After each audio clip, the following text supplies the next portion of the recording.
Our New Testament lesson comes from the last book of the Bible, the book of Revelation, chapter 7, beginning in verse 9.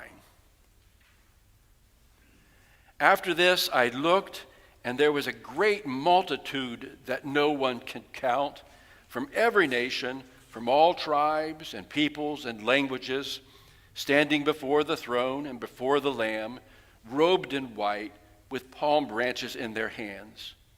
They cried out in a loud voice, saying, "Salvation belongs to our God who is seated on the throne and to the Lamb."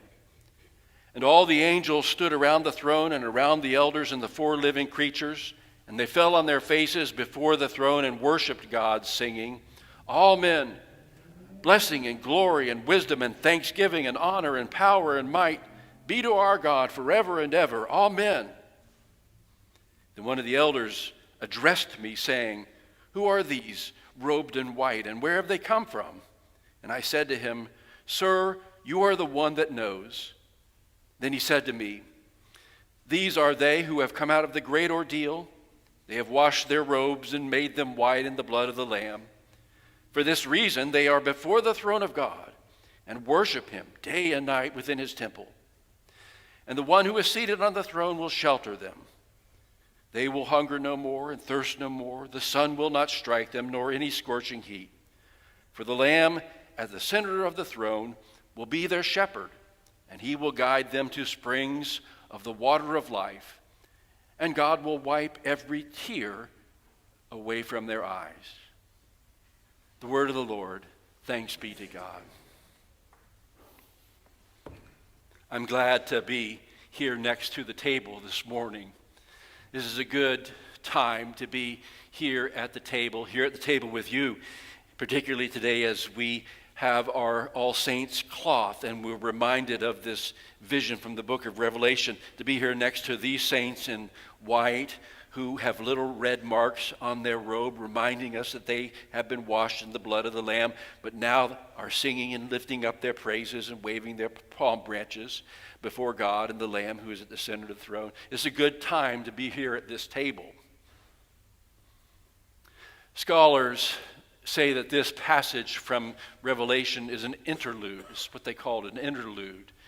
It comes right before the opening of the seventh seal, right after the opening of the sixth seal in the progression of the book of Revelation. You may remember that in John's vision, as these seals are opened, more and more destruction and calamity and ordeal come forth out across the earth. But in this passage which we just read, there seems to be an interlude, a pause, a ceasefire. Words that have been important to us across the past few days and weeks. So I'm glad to come to this place of interlude and be reminded of their lives of worship. Even now, those who have been so dear and important in our own lives, gone but worshiping God, even now, in the life which God has given them. I'm glad to be reminded that hope and that vision, that interlude, is something that we are called to even today, as we remember and as we think about the saints and the ones who have been so important to us in our lives. I read a little story from a pastor in Virginia, a Methodist pastor, and he was remembering the first church that he served in Virginia over in the Shenandoah Valley. He was young, new in the ministry, and not long after he had gotten there, he was contacted by another young man named David, whom David asked to have some time together with him to meet with him. David was a good and kind and faithful person, just a hard worker, a blue-collar worker. He lived in the same town he had grown up in. He was a part of that same church that he had been baptized in. He was part of that and would likely be part of that for the rest of his life. When he met with the pastor, he said, "Would you come ride with me in my pickup truck? I just want to drive." And so they ended up on an overlook over the Blue Ridge Parkway, and they stopped there for a while and were looking out across the vista. And after a few minutes, this young man, David, asked his pastor, "Will I be able to pray for them after I'm gone?" He suffered from ALS, and it was beginning to affect more and more of his body. He had 2 young children who were a part of the church or growing up in the church, and he turned and asked his pastor, "Will I be able to pray for them after I'm gone?" The pastor realized that he wasn't asking him at that moment, "Just reassure me that everything's going to be okay, that they'll make it." The pastor realized that he was asking, is there some relationship that I'll still be able to have with them and they'll be able to have with me? Will I be able to pray for them? Will they be able to pray for me? Will I be able to talk to them? Will we have a relationship after I'm gone? There was a long pause as the pastor was trying to think of what to say exactly. And the young man, David, said, "I'm asking you this because it's likely that you'll be the one who's going to do my funeral. This Lou Gehrig's disease is getting worse every day." And then David said to the pastor, "And I hope that you'll keep my kids in church. I hope you'll get them to stay close to Jesus." And the pastor said, "Well, of course, but why?" And the young man said, "Because if they're in church and if they're close to Jesus, they'll be close to me, right? Because that's where I'll be. I'll be with Jesus. And if they're close to Jesus, they'll be close to me, right? And as Jesus holds us both together through his love and through his life, we'll know each other. We'll continue to have this relationship, right?" And the pastor said, "I think you've answered your own question. Yes, in Jesus, we will be together, the living and the dead and those who now live with Jesus in life everlasting." Now I know that when we start to talk about saints, All Saints Day, some of us begin to get anxious and worried. Wait a minute, you're becoming too Catholic. What's going on here? We need to be careful. And there's all sorts of snippets and cliches that we have in our minds that we immediately start to hear. Well, Catholics pray to saints. What are you talking about? Protestants don't pray to saints? No way. Protestants, we're the ones who say we don't need anybody to come between us and God. We only pray to God. We only pray to Jesus. We don't need to be talking about and thinking about these saints, do we? Well, let's not forget that every Sunday when we read the Apostles' Creed, we make this confession with the earliest church. I believe in the communion of the saints. And what in the world are we talking about? We believe in the communion of the saints. We believe that as we are united with Jesus Christ through the gift of his life, through the graces that he gives us, as we ourselves are united with Jesus Christ, we are united with all those who are joined together with Christ. In our baptisms, we're joined with Christ, and we're joined with all those living and dead, but now living with Christ also as we become a part of his life in some real way. When we talk about the communion of the saints, we're talking about relationships, aren't we? The relationships in which Jesus works to display and to distribute and to give us the gift and wonder of his love and his forgiveness that shapes and forms us, even in the lives of those who have believed and trusted in him and have helped to make the Christian faith credible and believable and trustworthy to us. We believe in the relationship of the saints, the communion of the saints, that in some way, through God's grace and God's providence, were nurtured and strengthened and led by the lives of all those who have made faithful witness to Christ, who, as John says in his vision, have come through the ordeal and are now gathered there at the throne, lifting up their voices in praise and thanksgiving, worshiping God. We have a relationship with the saints, and it's a relationship we can give thanks for. It's a relationship that we can steward. It's a relationship that is a part of our lives of stewardship. The remembering and celebrating and being grateful for what faithful Christian witness looks like in the lives of those who have been marvelous, wonderful examples for us. You know, at this time of year, I always like to think about one or two people who have died in the past year, saints who have been marvelous examples for us here in the life of this church. One of the names that immediately comes to mind for me this morning is Bob Blue. Bob died just a few weeks ago, 98 years old. Bob was an incredibly smart man, a physicist for Purdue. He worked for IBM for many, many years, just working over the space program, coming up with abstract ideas that I can't even comprehend. Bob was an incredibly smart person who also had incredibly strong opinions about what he thought. And there were many times in a Sunday school class, Bob would venture out of physics and begin to make statements about theology in the Bible that would just make me want to pull my hair out. But he was a person of strong opinion and belief. And he loved engaging in discussing and talking about whether or not what he had just said disqualified that everything that I might have tried to be teaching in the class ahead of time, to be engaged in that.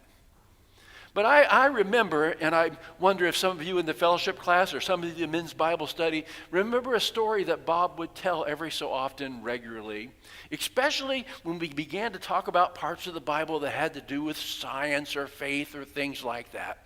Bob would tell this story where he would remember how as a young boy, he was in church, in Sunday school class, and there was a very stern teacher who began to say things about the role of science and religion. And she knew that Bob was a smart young boy and was interested in things of science. And apparently she turned to Bob and she said, "Bob, you're going to have to make a decision right now. You either follow the way of science or you follow the way of the Lord.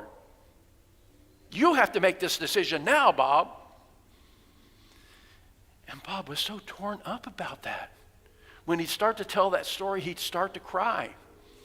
And he'd start to say, "I knew deep in my heart that I believed and trusted Jesus Christ, even as I do this to this day.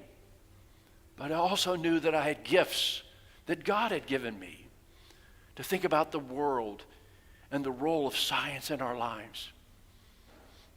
But he carried that comment from the teacher all of his life, and it brought him some pain.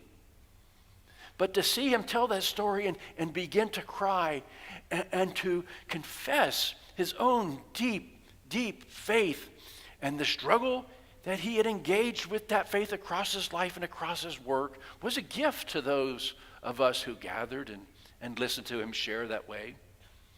A gift of faithful Christian witness, believing deeply in your heart and trying to live that out in the midst of the vocation in which you were called. A gift of that Saint Bob Blue. I think about Betty Jean Patton. Betty Jean Patton died earlier this spring. We've known her for all the years since she moved down from Mount Dora to the Westminster Towers after she had served the church so faithfully up in New York. Betty Jean Patton was an educator, another wonderfully smart, educated woman. But when she began her career, there weren't the opportunities for ministry, for women in ministry like there were now. But nevertheless, she began to work in the church in what was called the Town and Country Program, which meant that she was sent into very rural areas and tried to help these small rural churches develop Christian education programs with resources from some of the churches in town. And some of the town churches would send Betty Jean out to these rural areas where she would minister to them, trying to help them establish their education program in their churches. She went on to get multiple degrees, and she went on to work at the highest levels of the church in the denomination. But I remember most clearly one time when she went to Presbyterian with me and Helen, and it was a Presbyterian meeting in which a presentation was being made about churches for the future and what churches needed to do. It wasn't really so much as a presentation, it was a kind of blueprint program that was being given everybody. And we were being told, if you just followed this and if you just did A, B, C, D, E, F, or whatever, then your church was guaranteed to prosper and be successful. On the ride home, after we left the Presbyterian meeting, I said to Betty Jean, what did you think about that presentation? What did you think about that idea? And she said, well, I didn't think very much about it. She said, it just sounded to me a little bit like doing church like painting by numbers. And it was a statement that always stuck with me. This idea that the life of the church calls forth our deepest creativity and openness to the guiding and leading of the Spirit, and not simply following 1, 2, 3, 4, 5, A, B, C, D, E, F, thinking we'll be guaranteed some particular outcome. She was a person who brought forth her skills and her abilities to help the church think through what was the life it was being called to by God. I'm grateful for the gift of Betty Jean Patton, the saint who showed us what we needed to learn in the life of the church. And of course, I'm grateful for the Saint David Nakagawa, who lived in our midst, married to Milan for so many years.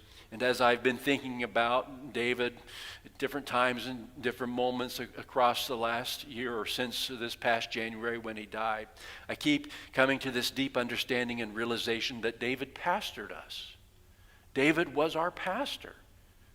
Of course, he was a pastor as his vocation, as career. But after he retired and he came to this place, he pastored me and Helen. He gently showed us what his ministry had been and looked like, and he opened us up to new ideas about ministry and what it might look like here. He pastored you as a congregation by sharing his personal story, his experiences as a young boy in the detention camps for Japanese Americans at the beginning of World War II. He pastored you by sharing his own personal witness, how he had been touched and moved and even converted by church groups that came and brought presents to those in the detention camps. But he never shared those stories in a way to make us feel guilty or like we had to do something to make up for what had happened. He always shared those stories in a way of genuine love and openness that led us to a new understanding of God's love and the way it might be opening us as a congregation to people who had been hurt or harmed or felt excluded. He had a ministry here amongst us, a pastoral ministry, where he showed us and led us and helped us to be a better church. Those saints, they made a difference, and they're still making a difference even now. Even now. So often when we think about the saints, we think about that line from the book of Hebrews. Since we are surrounded by such a great cloud of witnesses, let us now run with perseverance the race that is set before us. And we think of these saints kind of in the stands at a football stadium, cheering us on. Keep going, Dan. You can do it. Get up. Go back to work today. You'll make it. It's not so bad. Come on. Push, Dan. I realize now how I've too often, wanted somebody to say, you're doing okay, as a way to keep going and giving the saints that role. And now I realize, thinking about this passage from Revelation, that's not what the saints are likely doing at all. They may not even be turned to me For as John tells us, they're turned toward the throne where Christ sits before God, and they're lifting their voices with those who are gathered there together, declaring salvation belongs to our God and the Lamb who sits on the throne. All power and glory and majesty and might and honor belong to our God. These saints, they're practicing their own stewardship, continuing to worship God, continuing to hold up in the midst of heaven and even on earth the order and the peace and the righteousness that must be as we stand before the Lamb on the throne and the God who gives us salvation. This saintly stewardship we all share together is a stewardship of being before God in relationship with one another, with all those saints we've loved, following their model of joining with all creation in praise and thanksgiving to God. Yes, we'll pass to each other the bread and the cup this morning, and we may say the gifts of God. Gifts of God. But friends, in a very real way, we're passing that bread and cup to the saints who are sitting here with us, who join together with us now, who lead us now in the worship and praise of God, which is the highest calling of our lives, and the hope, even in the midst of the ordeals that we face, the hope of the world. Amen.